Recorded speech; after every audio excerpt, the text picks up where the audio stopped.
ഇതിൽ വളരെ ഗുരുതരമായ ആരോപണങ്ങളാണ്. പരാതി വന്നിരിക്കുന്നു, അന്വേഷണത്തിലേക്ക് കാര്യങ്ങൾ നീങ്ങുകയാണ്.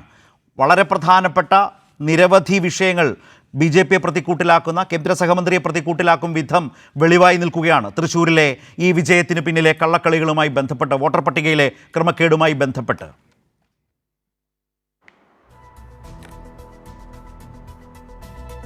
ഏത് അന്വേഷണവും വേണമെങ്കിലും ഏത് പരാതി വേണമെങ്കിലും കൊടുക്കാവുന്നതാണ്. തെറ്റ് ചെയ്തവരെ, ഉപ്പ് തിന്നവരെ വെള്ളം കുടിക്കുള്ളൂ. യാതൊരു തരത്തിലുള്ള ക്രമക്കേടും ഭാരതീയ ജനതാ പാർട്ടിയുടെ ഭാഗത്തു നിന്ന് തൃശ്ശൂരിൽ ഉണ്ടായിട്ടില്ല എന്നുള്ള കാര്യത്തിൽ ഞങ്ങൾക്ക് പൂർണ്ണ വിശ്വാസമുണ്ട്. ഈ രാജ്യത്തെ ജനപ്രാതിനിധ്യ നിയമം അനുവദിക്കുന്ന തരത്തിൽ മാത്രമാണ് ഞങ്ങൾ വോട്ടർ പട്ടികയിൽ പേര് ചേർത്തിട്ടുള്ളത്. ഈ വോട്ടർ പട്ടികയുടെ കരട് എല്ലാ രാഷ്ട്രീയ പാർട്ടി പ്രതിനിധികൾക്കും കൊടുത്തിട്ടുള്ളതാണ്. എല്ലാ രാഷ്ട്രീയ പാർട്ടി പ്രതികളുടെയും BLA-മാർ ഇത് പരിശോധിച്ചതാണ്.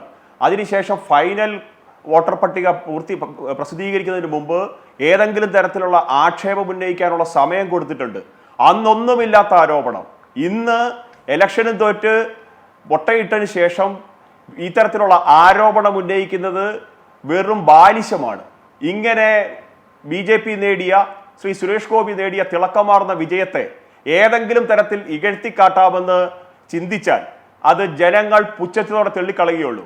തൃശ്ശൂർ, നിങ്ങളുടെ ഈ ക്യാപ്ഷൻ കേൾക്കുമ്പോൾ തന്നെ തോന്നുന്നത് തൃശ്ശൂരിലെ മുഴുവൻ ജനങ്ങളെയും, മുഴുവൻ വോട്ടർമാരെയും കള്ള വോട്ടർമാരെന്ന് അടച്ചാക്ഷേപിക്കുന്ന തരത്തിലേക്കാണ് കേരളത്തിലെ ഒരുപറ്റം മാധ്യമങ്ങൾ പോയിക്കൊണ്ടിരിക്കുന്നത്. ഇത് ശരിയായ പ്രവണതയല്ല. നിങ്ങൾ ഇപ്പോൾ ആരോപണം ഉന്നയിക്കുന്ന സുരേഷ് ഗോപിയുടെ അനിയൻ, അദ്ദേഹം 2 സ്ഥലത്തിൽ വോട്ട് രേഖപ്പെടുത്തിയിട്ടുണ്ടോ? ഇവിടെ ഇരട്ട വോട്ടുള്ള എത്രയോ പേരെ നമുക്ക് കാണാൻ സാധിക്കും. ഇപ്പൊ മാധ്യമങ്ങളിൽ വാർത്ത വരുന്നു, രമേശ് ചെന്നിത്തലയുടെ അമ്മ ദേവകി അമ്മയ്ക്ക് ഹരിപ്പാട് മുനിസിപ്പാലിറ്റിയിലും അതേപോലെ തന്നെ ചെന്നിത്തല പഞ്ചായത്തിലും വോട്ടുണ്ടെന്ന് വരുന്നു. എൽദോസ് കുന്നപ്പള്ളിക്ക് 2 സ്ഥലങ്ങളിൽ വോട്ടുണ്ടെന്ന് വരുന്നു. അദ്ദേഹത്തിന്റെ ഭാര്യയ്ക്ക് 3 സ്ഥലങ്ങളിൽ വോട്ടുണ്ടെന്ന് വരുന്നു. ഞാൻ കൂടുതൽ പറയുന്നില്ല. എന്റെ തൊട്ടടുത്ത പഞ്ചായത്തായ ദേവികുളങ്ങര പഞ്ചായത്തിലെ CPM-ന്റെ ഒരു മെമ്പർ, ഒരു വനിതാ മെമ്പർ ആയിട്ട് ഞാൻ അവരുടെ പേര് ഞാൻ പരസ്യമായി പറയുന്നില്ല, അവർക്ക് ദേവികുളങ്ങര പഞ്ചായത്തിൽ നിന്ന് മെമ്പർ ആയിട്ടിരിക്കുന്നവർക്ക് ഇപ്പോൾ കുലശേഖരപുരം പഞ്ചായത്തിൽ 21-ാം വാർഡിൽ വോട്ടുണ്ട്. എങ്ങനെ ഇത്തരത്തിൽ വോട്ടുകൾ വരുന്നു? അപ്പൊ ഇതൊക്കെ പരിശോധിക്കേണ്ടതും നടപടി സ്വീകരിക്കേണ്ടതും അതാത് കൺസേൺഡ് ERO-മാരാണ്. എത്രയോ തവണ സുപ്രീം കോടതി പറഞ്ഞിട്ടുണ്ട്, എത്രയോ റൂളിംഗ് ഉണ്ടായിട്ടുണ്ട്. ഒരു ഫൈനൽ വോട്ടർ പട്ടികയെ സംബന്ധിച്ചിട്ടുള്ള പരാതികൾ പരിശോധിക്കേണ്ടത്, ആ പരിശോധന നടത്തേണ്ടതെല്ലാം അതിന്റെ പൂർണ്ണമായ കസ്റ്റോഡിയൻ ആ പറഞ്ഞ ERO ആണെന്ന്. അതിനകത്ത് സ്ഥാനാർത്ഥിയെ യാതൊരു തരത്തിലും ബന്ധിപ്പിക്കുന്ന കാര്യങ്ങളേ ഇല്ല. ഇപ്പൊ ഈ കാര്യങ്ങളൊക്കെ എല്ലാവർക്കും അറിയാവുന്നതാണ്. പക്ഷെ എന്താണ് ഇപ്പോൾ നടക്കുന്നത്? കേരളത്തിൽ ഇന്ന് ചാനലുകൾക്ക് റേറ്റിംഗ് കൂട്ടാൻ സാധിക്കുന്ന ഏക രാഷ്ട്രീയ നേതാവ് ശ്രീ സുരേഷ് ഗോപിയാണ്. സുരേഷ് ഗോപിയുടെ എങ്കിൽ പിന്നെ അദ്ദേഹം എന്തുകൊണ്ട് ജിതിൻ പറയുന്നത് പോലെ തന്റെ ഇടത്തോടെ ജനങ്ങളോട് വിശദീകരിക്കുന്നില്ല? ജിതിൻ BJP-യുടെ പ്രതിനിധിയായി ചർച്ചയിൽ വന്നിരിക്കുന്നുണ്ടല്ലോ. ഇന്ന് V. മുരളീധരൻ പറഞ്ഞു, ശരി, ഇനി ഇതിൽ 9, 10, 11 കള്ളയോട്ടാണെങ്കിലും എന്ന മട്ടിൽ നിങ്ങളൊക്കെ തന്നെ അംഗീകരിക്കുകയാണ്. ഇതിനകത്ത് ആക്ഷേപിച്ചാലും ഞങ്ങൾക്ക് ജയിക്കാൻ കഴിയുന്ന ഭൂരിപക്ഷം ഉണ്ടല്ലോ എന്ന മട്ടിലാണ് നിങ്ങളുടെ പാർട്ടി പോലും ഇതിനെ കാണുന്നത്.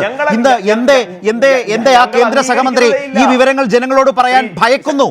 സുരേഷ് ഗോപി എന്തുകൊണ്ട് മിണ്ടുന്നില്ല? എന്തുകൊണ്ട് പ്രതികരിക്കുന്നില്ല? അങ്ങ് തന്നെയല്ലേ പറഞ്ഞത്, പാർട്ടിയുടെ മുതിർന്ന നേതാവ് ശ്രീ V. മുരളീധരൻ മാധ്യമങ്ങളെ കണ്ടു.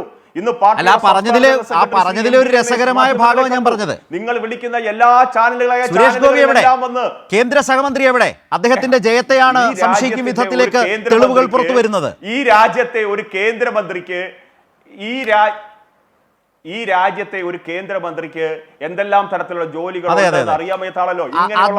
അദ്ദേഹത്തിന്റെ ജയത്തെ ചോദ്യം ചെയ്യുന്ന, അതിൽ നടന്നിട്ടുള്ള ക്രമക്കേടുകൾ ചർച്ച ചെയ്യുമ്പോൾ ഇതാരോടാണ് ഇതിനി പറയുന്നത്? ഇതേ കേന്ദ്ര സഹമന്ത്രിയെ, ഇതേ സുരേഷ് ഗോപിയെ സ്ഥാനത്തും അസ്ഥാനത്തും എന്തെല്ലാം പറയുന്നത് നമ്മൾ കണ്ടിരിക്കുന്നു. ഇല്ലേ? ഇതിന് സമാധാനം പറയാൻ അദ്ദേഹത്തിന് വ്യക്തിപരമായ ഉത്തരവാദിത്വമുണ്ട്. പ്രതികരിക്കാനിരിക്കല്ല ആ പറഞ്ഞ രീതി അദ്ദേഹത്തിൽ നിന്ന് ഒരുപാട് നമ്മളും കണ്ടിട്ടുണ്ട്. പക്ഷേ അദ്ദേഹത്തോട് ഉയർന്ന ചോദ്യത്തിന് ഏതെങ്കിലും നിയമപ്രകാരം ഈ നിങ്ങൾ ആരോപിക്കുന്ന തൃശ്ശൂരിൽ ഏതെങ്കിലും തരത്തിലുള്ള ക്രമക്കേടുകൾ നടന്നിട്ടുണ്ട് എന്ന് തെളിയിക്കത്തക്ക ഏതെങ്കിലും നിയമം ഈ രാജ്യത്തുണ്ടോ? ശരി, നേരത്തെ പറഞ്ഞതുപോലെ ജിതിൻ പറഞ്ഞ ആദ്യത്തെ പോയിന്റിലേക്ക് വന്നു. മടങ്ങി വരാം. എവിടെയാണ് അവിടെയാണ് അന്വേഷണം. അവസാനിപ്പിച്ചോളാം. അടുത്ത റൗണ്ട്. അതായത് ഇതിൽ അന്വേഷണം നേരിടേണ്ട അവസ്ഥയിലേക്ക് കേന്ദ്ര സഹമന്ത്രി എത്തിയിരിക്കുന്നു. ഇന്ന് മാധ്യമങ്ങൾ അദ്ദേഹത്തോട് ചോദിച്ചിട്ട് പോലും അദ്ദേഹം ഇതേക്കുറിച്ച് പ്രതികരിച്ചിട്ടില്ല. ഛത്തീസ്ഗഡിൽ കന്യാസ്ത്രീകൾ ആക്രമിക്കപ്പെട്ട അന്ന് ഏതാണ്ട് ആ കാലത്ത് ആ പരിസരത്ത് എവിടെയോ വെച്ച് അദ്ദേഹം മൗനത്തിലേക്ക് പോയതാണ്. മാധ്യമങ്ങളോട് മിണ്ടാറില്ല, അല്ലെങ്കിൽ ഇതേക്കുറിച്ചൊന്നും പ്രതികരിക്കുന്നില്ല. സുരേഷ് ഗോപി എവിടെയാണ്, ആ നടൻ എവിടെയെന്ന് ചോദിക്കുന്ന നിലയിലേക്ക് വരെ പോയി. ഇപ്പോൾ അദ്ദേഹത്തെ തന്നെ ചോദ്യം ചെയ്യുന്ന വിധത്തിൽ കാര്യങ്ങൾ മാറിയിട്ടും സുരേഷ് ഗോപി ദില്ലിയിൽ വെച്ച് മാധ്യമപ്രവർത്തകർ ഇന്ന് കണ്ടിട്ടും കൂടെ നടന്നിട്ടും ചോദിച്ചിട്ടും അദ്ദേഹം ഒരക്ഷരം മിണ്ടാതെ പോവുകയായിരുന്നു.